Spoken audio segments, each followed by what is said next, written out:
ಸಮಸ್ತ ಶುದ್ಧ ಬ್ರಹ್ಮ ಸ್ವರೂಪರಲ್ಲಿ ಅನಂತ ಪ್ರಣಾಮಗಳು. ಶ್ರೀ ವಿಚಾರಸಾಗರ ಸಾಧು ನಿಶ್ಚಲ್ ದಾಸ್ ಜಿಯವರ ಕೃತಿ 4ನೇ ತರಂಗ ಉತ್ತಮ ಅಧಿಕಾರಿಗೆ ಉಪದೇಶ ನಿರೂಪಣ 110ನೇ ವಿಷಯಾಂಕ. ಶುಭ ಸಂತತಿ ಮಹಾರಾಜ ಮತ್ತು ಆತನ 3 ಜನ ಮಕ್ಕಳ ಕಥೆಯ ಮೂಲಕ ತತ್ವದ ಉಪದೇಶ ಮತ್ತೆ ದೋಹ. ಇವತ್ತ 7ನೇ ದೋಹಕ್ಕೆ ಬರ್ತಾ ಇದ್ದೀರಿ. 6ನೇ ದೋಹದಲ್ಲಿ ಏನಾಯ್ತಪ್ಪ ಅಂದ್ರೆ ಶುಭ ಸಂತತಿ ಮಹಾರಾಜನಲ್ಲಿ ವಿವೇಕ ಉದಯ ಆಯಿತು. ಆತನೊಳಗ ಎಂತ ಒಂದು ವಿಚಾರ ಬಂತು ಅಂತಂದ್ರೆ, ಜನನ ಮರಣ ರಹಿತವಾದ ಯಾವ ಆತ್ಮನಿದ್ದಾನೋ ಆತ್ಮನು ಮಾತ್ರ ಸುಖ ಸ್ವರೂಪನಾಗಿದ್ದಾನೆ. ಸುಖ ಸ್ವರೂಪ ಅಜ ಆತ್ಮ ಮತ್ತು ಆತ್ಮನಿಂದ ಭಿನ್ನವಾದದ್ದೆಲ್ಲವೂ ಕೂಡ ಅಸಾರವಾಗಿದೆ, ಮಿಥ್ಯವಾಗಿದೆ. ಅದಕ್ಕೆ ನಾವು ಈ ಜೀವನದಲ್ಲಿ ಬಾಲ್ಯವನ್ನ ಆಟಪಾಠಗಳಲ್ಲಿ, ಯೌವನವನ್ನ ಸ್ತ್ರೀ ಪುರುಷರ ಲೀಲೆಗಳಲ್ಲಿ, ವೃದ್ಧಾಪ್ಯವನ್ನ ಹಿಂದೆ ಮಾಡಿದ ಅನುಭವಗಳ ಮೆಲುಕು ಹಾಕುವುದರಲ್ಲಿ ಬರೇ ಇದರಲ್ಲೇ ಕಳೆದೆವು. ಇವು ಎಲ್ಲ ಯಾವೂ ನಿಜ ಸುಖದಾಯಕಗಳಲ್ಲ. ಅವೆಲ್ಲ ಮತ್ತೆ ನಮ್ಗೆ ಏನ್ ಮಾಡ್ತವೆ, ಜನನ ಮರಣ ರೂಪವಾದ ಭವದಲ್ಲಿ ಕಳೆತವ. ಜನನ ಮರಣ ರಹಿತವಾದಂತ ಆತ್ಮನೇನಿದ್ದಾನ ಆತನು ಮಾತ್ರ ಸುಖ ಸ್ವರೂಪ. ನಾವು ಆತನ ಕಡೆಗೆ ಹೊರಳಬೇಕು. ಆತನಿಂದ ಭಿನ್ನವಾಗಿ ನಾವೇನಿಲ್ಲಿ ಆಟ ಪಾಠಗಳು, ನಮ್ಮ ಬಾಲ್ಯ ಯೌವನ ಮುಪ್ಪುಗಳನ್ನ ಅವಿವೇಕತನದಲ್ಲಿ ಕಳೀತಾ ಇದ್ದೀವಿ, ಅಜ್ಞಾನದಲ್ಲಿ ಕಳೀತಾ ಇದ್ದೀವಿ. ಅದೆಲ್ಲ ಅಸಾರವಾಗಿದೆ, ಮಿಥ್ಯವಾಗಿದೆ ಅಂತ ಹೇಳಿ ಅವನಿಗೆ ಜ್ಞಾನ ಆಯ್ತು. ಅಂತ ಒಂದು ವಿಚಾರ ಉಂಟಾದ್ಮೇಲೆ ಆತ್ಮನಿಂದ ಭಿನ್ನವಾಗಿದ್ದು ಏನೇನದ ಅದೆಲ್ಲ ಅಷ್ಟು ತುಚ್ಛವಾಗಿ ಕಾಣ್ಲಕತ್ತಾವ. ಆತ್ಮ ಒಂದೇ ಉಚ್ಚ, ಮಿಕ್ಕಿದ್ದೆಲ್ಲ ತುಚ್ಛ ಹೀಗಾಗಿ ಕಾಣ್ಲಕತ್ತತೆ. ಎಲ್ಲ ಅವನಿಗೆ ತುಚ್ಛವಾಗಿ ಕಂಡಾಗ ನೀವು ಯಾವುದನ್ನ ದೊಡ್ಡದು ಶ್ರೇಷ್ಠ ಅಂತ ತಿಳ್ಕೊತಿರ್ತೀರಿ, ಅದನ್ನ ತುಚ್ಛವಾಗಿ ನಿಮಗೆ ಕಾಣ್ಲಿಕ್ಕೆ ಹತ್ತಿತ್ತು ಅಂತಂದ್ರ ನಿಮಗ ಏನು ಇಂಟ್ರೆಸ್ಟೇ ಬರಂಗಿಲ್ಲ. ತುಚ್ಛವಾದದ್ದರಲ್ಲಿ ಮಾತ್ರ ಏನಾಗ್ತದ, ಆಸಕ್ತಿ ಉಂಟಾಗ್ತದೆ. ತುಚ್ಛವಾಗಿದ್ದರಲ್ಲಿ ಆಸಕ್ತಿ ಬರಂಗಿಲ್ಲ. ಅವನು ಈ ಒಂದು ರಾಜ್ಯ ಮತ್ತು ರಾಜ್ಯಭಾರ ಮತ್ತು ಈ ಸಂಸಾರ, ಹೆಂಡತಿ ಮಕ್ಕಳು, ಈ ಎಲ್ಲಾ ವಿಷಯದಲ್ಲಿ ಆತನಿಗೆ ಏನಾಗ್ಬಿಡ್ತು, ಆಸಕ್ತಿ ಕಳ್ಕೊಂಡು ಕೇವಲ ಆತ್ಮಜ್ಞಾನದ ಕಡೆ ಆತ ಹೊರಳಿ ಏನ್ ಮಾಡ್ದ, ಈ 7ನೇ ದೋಹ ಏನ್ ಹೇಳ್ತದ, ಮುಂದೆ ಏನ್ ಮಾಡಿದ್ನಪ್ಪ ಅಂತಂದ್ರೆ ಟರ್ನಿಂಗ್ ಪಾಯಿಂಟ್ ಟರ್ನ್ ಆಯ್ತ ಅವನ ಜೀವನದಲ್ಲಿ. ಈ ಕಾರಣ ತಜ ರಾಜಯ ಜಾನು ಆತ್ಮರೂಪ ಸ್ವರ್ಗ ಭೂಮಿ ಪಾತಾಳಕ್ಕೆ ಇವು ಪುತ್ರವು ಕರಿಭೂಪ ಅಂತೇಳಿ 7ನೇ ದೋಹ. ಈ 7ನೇ ದೋಹ ಏನ್ ಹೇಳ್ತದಂದ್ರೆ, ಸ್ವರ್ಗ ಮರ್ತ್ಯ ಅಂದ್ರೆ ಭೂಮಿ, ಭೂಮಿ ಅಂದ್ರೆ ಮರ್ತ್ಯ, ಮತ್ತೆ ಪಾತಾಳ, ಪಾತಾಳ ಅಂದ್ರೆ ನಾಗಲೋಕ, ಸ್ವರ್ಗ ಅಂದ್ರೆ ದೇವಲೋಕ, ಮರ್ತ್ಯ ಅಂದ್ರ ಮನುಷ್ಯರು, ಪಾತಾಳ ನಾಗಲೋಕ, ಈ ರೀತಿ ಇರ್ತಾವ. ತ್ರಿಲೋಕಗಳನ್ನ ಇವು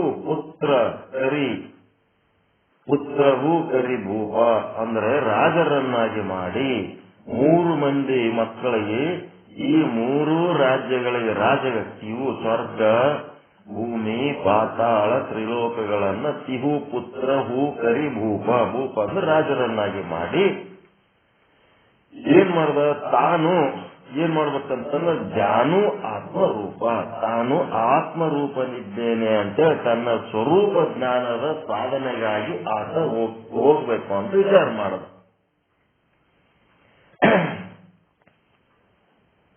ಆ ಜಾನು ಆತ್ಮರೂಪ ಅಂದರೆ ತನ್ನ ಸ್ವರೂಪವನ್ನು ತಿಳಿದುಕೊಳ್ಳುವುದಕ್ಕಾಗಿ ಈ ಕಾರಣದಿಂದ ತಜ ರಾಜಯ, ಈ ರಾಜ್ಯವನ್ನ ತಜ ಅಂದ್ರೆ ತ್ಯಾಗ ಮಾಡ್ತೀನಿ, ತ್ಯಾಗ ಮಾಡಿಬಿಡೋಣ ಅಂತ ವಿಚಾರ ಬಂತು. ಈ ವಿಚಾರ ಬಂದ ಕೂಡಲೇ ದೇವಲೋಕ, ಭೂಲೋಕ, ಪಾತಾಳ ಲೋಕಗಳಿಗೆ ಈ ಮೂವರು ಮಕ್ಕಳನ್ನು ಅಧಿಕಾರಿಗಳನ್ನಾಗಿ ಮಾಡಬೇಕು, ಮೂವರಿಗೆ ಪಾಲು ಮಾಡಿ ಕೊಟ್ಟು ಹೋಗಬೇಕು ಅಂತ ಅಭಿಪ್ರಾಯ. ಒಂದು ವೇಳೆ ನಾನು ಈ ಮೂರು ಮಕ್ಕಳಿಗೆ ನಾನು ಸರಿಯಾಗಿ ಪಾಲು ಮಾಡಿ ಕೊಟ್ಟು ಹೋಗ್ಲಿಲ್ಲ ಅಂತಂದ್ರೆ ಏನಾಗ್ತದ? ಸರಿಯಾಗಿ ಪಾಲು ಮಾಡಿ ಕೊಡ್ಲಾರ್ದೆ ಹಂಗ್ಯವಾದ್ರೆ ಏನಾಗ್ತದ? ಸರಿಯಾಗಿ ಪಾಲು ಮಾಡಿ ಕೊಡ್ಲಾರ್ದೆ ಹೋದ್ರೆ ಏನಾಗ್ತದ್ರಿ? ಮುಂದಿನವ್ರು ಏನ್ ಮಾಡ್ತಾರ? ಜಗಳ ಆಡ್ತಾರ. ಇವು ಏನದವ, ಹಳೆ ಮುದುಕರು, ಹೊಳಕ ಮುದುಕರು ಸಾಯ ತನಕ ಎಲ್ಲ ನನ್ನ ಹೆಸರಿಗೆ ಇರ್ಲಿ, ಸತ್ತ ಮೇಲೆ ಯಾರ್ಯಾಕೆ ಗುದ್ದಾಡ್ಲಿ, ಏಟ್ಯಾಕೆ ಗುದ್ದಾಡ್ಲಿ ಅಂತೇಳಿ ಸಾಯ ತನಕ ತನ್ನ ಬಲೆ ಇಟ್ಕೊಂಡು ಸತ್ತ ಬಿಡ್ತಾರ. ಆಮೇಲೆ ಮುಂದಿನ ಗುದ್ದಾಡ್ತಾರ. ಬದುಕಿರೋದ್ರಾಗೆ ಎಲ್ಲರಿಗೆ ಕರೆಸಿ ಒಂದು ಮೀಟಿಂಗ್ ಮಾಡಿ ನಿಮ್ಗೇನ್ ಬೇಕು ತಗೋರಪ್ಪ ಅಂತೇಳಿ ಪಾಲು ಮಾಡಿ ಸಮಾಧಾನ ಮಾಡಂತ ಕೆಲಸ. ಹೌದು, ಆಯಾಗ ಜಗಳ ಹಚ್ಚೋತ ಬಂದಿಸ್ ಮುದುಕರು ಅಂತವ್ರು ಇರ್ತಾರ. ಹಿಂಗಾಗಿ ಇಂಥ ಜಗಳ ಆಗ್ಬಾರ್ದು. ಯಾಕಂದ್ರೆ ಅವ ರಾಜ ದಿವ್ಯ ಜ್ಞಾನಿ ಅದನ, ಶುಭ ಸಂತತಿ ಮಹಾರಾಜ. ಅವ ಎಲ್ಲಾನು ಸಮಾಧಾನ ಶಾಂತಿಗಾಗಿಯೇ ಅವನ ಜೀವನ. ಹೀಗಾಗಿ ಶುಭ ಸಂತತಿ ಮಹಾರಾಜನಿಗೆ ಎಲ್ಲವೂ ಅಸಾರವಾಗಿದೆ, ಆತ್ಮವನ್ನು ಹೊರತುಪಡಿಸಿ ಎಲ್ಲವೂ ಮಿಥ್ಯವಾಗಿದೆ, ತುಚ್ಛವಾಗಿದೆ. ಇದನ್ನು ಬಿಟ್ಟು ತಾನು ಎಲ್ಲಿಗೆ ಹೋಗಬೇಕು ಎಂದು ಕೇಳಿದರೆ, ಮತ್ತೆ ತುಚ್ಛ ಆಗ್ಯದಂದ್ರೆ ಏನ್ ಮಾಡ್ತಪ್ಪ, ಎಲ್ಲಿಗೆ ಓದ್ತಿ ಅಂತ ಕೇಳಿದರೆ, ತಾನು ಆತ್ಮದ ಸ್ವರೂಪವನ್ನ ತಿಳಿಯುವ ಸಲುವಾಗಿ ರಾಜ್ಯವನ್ನು ತ್ಯಾಗ ಮಾಡಿ ಹೋಗಬೇಕು ಅಂತ ಅವನೊಳಗೆ ವಿಚಾರ ಬಂತು. ಅದಕ್ಕೆ ಈ ಒಂದು ಅಮೃತತ್ವ ಪ್ರಾಪ್ತಿ ಆಗ್ಬೇಕಾದ್ರೆ ತ್ಯಾಗದಿಂದಲೇ ಅಮೃತತ್ವ ಪ್ರಾಪ್ತಿ. ಬರ್ಕೊಂಡ್ಬಿಟ್ರಿ ಇದು ಒಂದ್ ಕಡೆ. ತ್ಯಾಗದಿಂದ ಅಮೃತತ್ವ, ಭೋಗದಿಂದ ಮೃತ್ಯು ಪ್ರಾಪ್ತಿ. ತ್ಯಾಗದಿಂದ ಅಮೃತ ಪ್ರಾಪ್ತಿ, ಭೋಗದಿಂದ ಮೃತ್ಯು ಪ್ರಾಪ್ತಿ. ಈ ವಿರತಿಯಿಂದ ಅಧಿಕ ಸಂಪದ ಸುಖ ಉಂಟೇ ಅಂತ ನಿಜಗುಣ ಶಿವಯೋಗಿಗಳು ಕೇಳ್ತಾರೆ. ವಿರತಿಯಿಂದ ಅಧಿಕ ಸಂಪದ ಸುಖ ಉಂಟೆ ಅಂತೇಳಿ ಈ ಒಂದು ತ್ಯಾಗ ಮಾಡುವುದರಿಂದ ಏನು ಅಮೃತತ್ವ ಉಂಟಾಗ್ತದ, ಏನು ಪರಮಾನಂದ ಉಂಟಾಗ್ತದ, ಏನದು ವಿರತಿ ಅಂದ್ರೆ ಆ ವಿರತಿನೇ ಸಂಪತ್ತು. ಅದಕ್ಕಿಂತ ದೊಡ್ಡ ಸಂಪತ್ತು ಏನಾರ ಇದೆನಾ ಅಂತೇಳಿ ನಿಜಗುಣ ಶಿವಯೋಗಿಗಳು ಉದ್ಗರಿಸಿದ್ದಾರೆ. ಅವರ ಜೀವನದಲ್ಲೂ ಇಂಥ ವೈರಾಗ್ಯದ ಕ್ಷಣ ಉಂಟಾಗಿತ್ತು. ಎಲ್ಲ ಮಕ್ಕಳನ್ನು ಬೆಳೆಸಿ ಅವರೆಲ್ಲರ ತಲೆಯ ಮೇಲೆ ಅಕ್ಕಿ ಕಾಳು ಹಾಕಿ ಅವರದೆಲ್ಲ ವ್ಯವಸ್ಥೆ ಮಾಡಿ ತದನಂತರ ಹೋಗಬೇಕು ಎನ್ನುತ್ತೀರಲ್ಲ, ಅದೇ ರೀತಿ ಇಲ್ಲಿ ಏನಾಯ್ತು, ಈ ಶುಭ ಸಂತತಿ ಮಹಾರಾಜಿಗೆ ಏನಾಯ್ತು, ಎಲ್ಲ ಮಕ್ಕಳದು ವ್ಯವಸ್ಥೆ ಮಾಡಿ ಆಯ್ತು ನಂದು ನಾವು ಹೋಗ್ಬೇಕು ಅಂತ ಅವನೊಂದು ಆಲೋಚನೆ ಒಳಗೆ ಮುಳುಗಿದ. ಹೊಸ ವಿಚಾರ ಶುಭ ಸಂತತಿ ಕೇನ ಮಂತ್ರಿ ತೇಕಿ ತಿಹು ಪುತ್ರ ಪ್ರವೇನ ದೇಶ ಇಕಂತ ಸಮೀಪ ಬುಲಾಯೆ ನಿಜ ಏ ರಾಗಕ್ಕೆ ವಚನ ಸುನಾಯೆ ಅಂತೇಳಿ 8ನೇ ದೋಹ ಇದು. 8ನೇ ದೋಹ. ಅವನಿಗೇನು ವಿಚಾರ ಬಂತು, ಬಂದ ಮೇಲೆ 3 ರಾಜ್ಯಗಳನ್ನ 3 ಮಕ್ಕಳಿಗೆ ಒಪ್ಪಿಸಿ ತಾನು ಆತ್ಮದ ಸ್ವರೂಪ ಜ್ಞಾನ ಪಡ್ಕೊಳ್ಳಕ ಹೋಗ್ಬೇಕಂತೇಳಿ ಪ್ಲಾನ್ ಮಾಡಿ ರಾಜ್ಯವನ್ನ ತ್ಯಾಗ ಮಾಡಬೇಕು ಅಂತೇಳಿ ವೈರಾಗ್ಯ ತಾಳಿ ಏನ್ ಮಾಡ್ದ, ಶುಭ ಸಂತತಿ ಮಹಾರಾಜ ತನ್ನಲ್ಲಿ ವಿವೇಕವು ಉದಯವಾದ ಕೂಡಲೇ ಕುಶಲನಾಗಿರತಕ್ಕಂಥ ಮಂತ್ರಿಯಿಂದ ಒಬ್ಬ ಕುಶಲನಾದಂತ ಪ್ರವೀಣನಾದಂತ ಮಂತ್ರಿ ಕರೀತಾನೋ, ಮಂತ್ರಿ ಪೇಕಿ ಶುಭ ಸಂತತಿ ಕೇನ ಹೊಸ ವಿಚಾರ ಮಂತ್ರಿ ಪೇಕಿ ತಿವು ಪುತ್ರ ಪ್ರವೀಣ ಆ 3 ಮಕ್ಕಳಿಗೆ ಕರಿಯಪ್ಪ ಅಂತ ಹೇಳ್ತಾನೆ. ಶುಭ ಸಂತತಿ ರಾಜನು ತನ್ನಲ್ಲಿ ವಿವೇಕ ಉದಯವಾದ ಕೂಡಲೇ ಕುಶಲನಾಗಿರತಕ್ಕಂಥ ಮಂತ್ರಿಯಿಂದ ತನ್ನ 3 ಮಕ್ಕಳನ್ನು ಕರೆಯಿಸಿದ.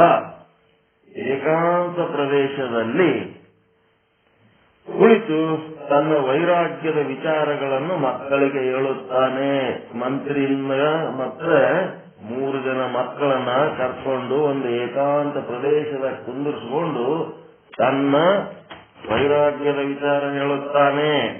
ಅಥ ವಿಚಾರ ಶುಭ ಸಂತತಿಕೀನ ಅಂದ್ರೆ ಶುಭ ಸಂತತಿ ಮಹಾರಾಜನು ಈ ರೀತಿಯಾಗಿ ವಿಚಾರ ಮಾಡಿ, ಸಚಿವ ಅಂದ್ರೆ ಮಂತ್ರಿ, ಅಮಾತ್ಯ ಮಂತ್ರಿ, ಸಲಹೆಗಾರನಿಗೆ ಸಂಜ್ಞೆ ಮಾಡಿ, ಏಕಿ ಅಂದ್ರೆ ಸಂಜ್ಞೆ ಮಾಡಿ, ಇವು ಪುತ್ರ ಪ್ರವೀಣ ದೇಶ ಏಕಾಂತ ಸಮೀಪ ಬುಲಾಯೆ ಅಂತಂದ್ರೆ ಕುಶಲರಾದ ಪ್ರವೀಣರಾದ ತನ್ನ 3 ಜನ ಪುತ್ರರನ್ನ ಏಕಾಂತ ಪ್ರದೇಶದಲ್ಲಿ ಕರೆಸಿ ನಿಜ ಏರಾಗಕ್ಕೆ ವಚನ ಸುನಾಯೆ ಅಂತ ತನ್ನ ನಿಜವಾದ ವೈರಾಗ್ಯದ ವಿಚಾರಗಳನ್ನ ಹೇಳ್ತಾನೆ, ಮಾತುಗಳನ್ನ ಹೇಳ್ತಾನೆ. ಈ ಮಾತುಗಳು ಮುಂದೆ 9ನೇ ಚೌಪಾಯಿ ಅಂದ್ರೆ 9ನೇ ದೋಹ ಏನ್ ಹೇಳ್ತದಪ್ಪ ಅಂತಂದ್ರೆ, ಬಾಹ್ಯೋ ಪುನೀಯ ರಾಜ ಸಂಭಾರವು ಈಗ ಪಾತಾಳ ಈಗ ಸ್ವರ್ಗ ಸಿದಾರವು ಅಪರ ಬಸವು ಕಾಶಿ ಭುವಿ ಸ್ವಾಮಿ ರಹತ ಜಹಾ ಶಿವ ಅಂತರ್ಜಾಮಿ ಅಂತೇಳಿ 9ನೇ ಚೌಪಾಯಿ ಹೇಳ್ತಾರೆ. ಚೌಪಾಯಿ ಅಂದ್ರೆ 4 ಸಾಲಿನ ದೋಹಾನೆ. ಆ 3 ಮಕ್ಕಳನ್ನು ಕರೆಯಿಸಿ ಹೇಳುತ್ತಿದ್ದಾನೆ. ಯಾರು? ಶುಭ ಸಂತತಿ ಮಹಾರಾಜ. ನಮ್ಮಲ್ಲಿ 3 ಲೋಕಗಳಿವೆ, 3 ರಾಜ್ಯಗಳಿವೆ. ನೀವು 3 ಜನರಿದ್ದೀರಿ. ಈ ರಾಜ್ಯಗಳನ್ನ ನೀವು ನಿರ್ವಹಿಸಿಕೊಳ್ಳಿರಿ. ಒಬ್ಬ ಪಾತಾಳ ಲೋಕವನ್ನಾಳಿರಿ, ಇನ್ನೊಬ್ಬ ಸ್ವರ್ಗವನ್ನಾಳಿರಿ, ಮತ್ತೊಬ್ಬರು ಈ ಭೂಲೋಕವನ್ನಾಳಿರಿ. ಯಾವ ಈಶ್ವರ ರಾಜ್ಯ, ಈಶ್ವರ ವಾಸ ಮಾಡಿರತಕ್ಕಂತ ಕಾಶಿ ಕ್ಷೇತ್ರ ಇದೆಯಲ್ಲ ಅದನ್ನ ಒಬ್ಬರು ಆಳ್ರಿ ಅಂತೇಳಿ. ಯಾಕೆ ಅಂತ ಕೇಳಿದರೆ, ಕಾಶಿಯಲ್ಲಿ ಮರಣ ಹೊಂದಿದರೆ ಮುಕ್ತಿಯಾಗುತ್ತದೆ ಅಂತ ಹೇಳಿ ಕಾಶಿ ಖಂಡ ಪುರಾಣದೊಳಗೆ ಬರೆದುಕೊಂಡು ಬಂದಿದ್ದಾರೆ. ಸಾಯುವಾಗ ಈಶ್ವರ ಬಂದು ಕಿವಿಯಲ್ಲಿ ಮಂತ್ರೋಪದೇಶ ಮಾಡುತ್ತಾನಂತೆ. ಕಾಶಿ ಒಳಗೆ ಯಾರು ಸಾಯ್ತಾರ ಅವರಿಗೆ ಕಿವಿ ಒಳಗ ಈಶ್ವರ ಮಂತ್ರೋಪದೇಶ ಮಾಡ್ತಾನಂತ. ಬಾಚ್ಯೋ ಅಂದ್ರೆ ಶುಭ ಸಂತತಿ ಮಹಾರಾಜ ಹೇಳಿದ. ಈ ರೀತಿ ಹೇಳಿ ರಾಜ ಸಂಭಾರವು ಅಂತಂದ್ರೆ ರಾಜ್ಯವನ್ನ ನಿರ್ವಹಿಸಿಕೊಳ್ಳಿರಿ.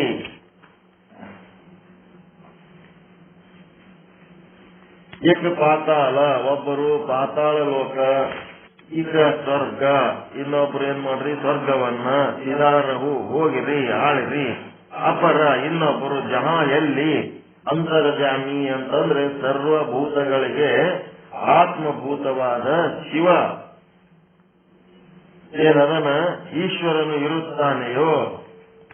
ಶಿವ ರಹತ ಅಂದ್ರೆ ಈಶ್ವರನು ಇರುತ್ತಾನೋ, ವಾಸ ಮಾಡಿಕೊಂಡಿರುವನೋ ಅಂತ ಕಾಶಿ ಭುವಿ ಕ್ಷೇತ್ರದಲ್ಲಿ ಸ್ವಾಮಿ ಬಸವು ಅಂದ್ರೆ ಆತನಿರುತ್ತಾನೆ. ಅಂತಲ್ಲಿ ನೀನೇನ್ ಮಾಡು, ರಾಜನಾಗಿ ಆಳಪ್ಪ ಅಂತ ಹೇಳ. 3 ಒಂದೊಂದು ಲೋಕ ಕೊಟ್ರು. ಇದ್ರಾಗ ಏನು ಎಕ್ಸ್ಪ್ಲೇನ್ ಮಾಡುವಂತದ್ದು ಏನು ಇಲ್ಲ. ಮುಂದೆ 10ನೇ ದೋಹಾಕ ಮುಂದೆ ಏನ್ ಮಾಡ್ತಾರ ಅನ್ನೋ ವಿಚಾರ, ಮುಂದೆ ಚರ್ಚೆ ಹೆಂಗ್ ಮಾಡ್ತಾರ ಏನ್ ಮಾಡ್ತಾರ ಅನ್ನೋದ್ರ ಬಗ್ಗೆ ಲೋಕ ತಗೊಂಡು ಆಡ್ರಿ ಅಂತ ಹೇಳಿದ್ರು. ಅದಕ್ಕೆ ಅವ್ರ ಪ್ರತಿಕ್ರಿಯೆ ಏನದ ಅನ್ನೋಂತ ವಿಚಾರವನ್ನ ಮತ್ತೆ ನಾಳೆ ಹೇಳ್ತಾರ. ಲೋಕ ತಗೋರಿ ಅಂತ ಅವ್ರು ಹೇಳ್ದ, ಅವ್ರು ತಗೋತಾರೋ ಬಿಡ್ತಾರೋ ಮುಂದೆ ಏನ್ ಮಾಡ್ತಾರೋ ಅನ್ನೋದ್ರ ಬಗ್ಗೆ ನಾಳೆ ಅದಕ್ಕೆ ಸಂಬಂಧಪಟ್ಟಂತ ವಿಚಾರ ತಿಳಿಸಲಾಗುತ್ತದೆ. ಎಲ್ಲರಿಗೂ ಒಳಿತಾಗಲಿ, ಎಲ್ಲರಿಗೂ ಶುಭವಾಗಲಿ. ಓಂ ಶಾಂತಿ ಶಾಂತಿ ಶಾಂತಿ. ಶರಣ ಶರಣ.